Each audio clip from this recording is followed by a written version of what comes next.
Ici, c'est la salle où tout le monde mange. Donc à chaque fois quand vous arrivez dans la salle... Ce groupe d'Allemands vient d'arriver au sein du village Copains du Monde à Gravelines.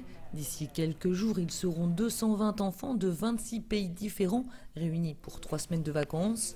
3 semaines de parenthèse, loin d'un quotidien difficile, à l'image de ce que vivent ces enfants centrafricains. Ils vont d'abord oublier un peu la crise parce que tous ces enfants que vous voyez, ils ont vécu vraiment dans la tristesse, avec tous les jours les tirs, les coups de feu. Chez moi, en Centrafrique, il y avait la guerre entre les musulmans et les chrétiens. Et bon, je suis là maintenant, je vois, il y avait des musulmans ici qui nous acclamaient et on va se collaborer et simple aussi.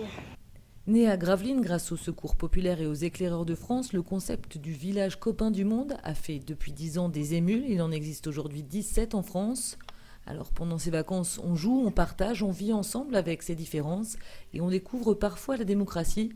Le maire du village sera élu dans quelques jours. Faire voter des enfants de Corée du Nord, c'est un défi. Faire voter des enfants sahraouis, c'est aussi important. Faire voter des enfants grecs, c'est aussi important. Alors si on peut exporter en plus, au-delà de cette éducation populaire, cette démocratie à la française, c'est vraiment pour nous un gage de garantie, de sécurité et de réussite. Les enfants centrafricains m'ont dit qu'ils vont être candidats et je crois que ça va les hanter dans leur vie adulte pour promouvoir l'esprit de tolérance, de démocratie, d'échange pacifique entre les enfants et éventuellement avec des répercussions positives sur le pays.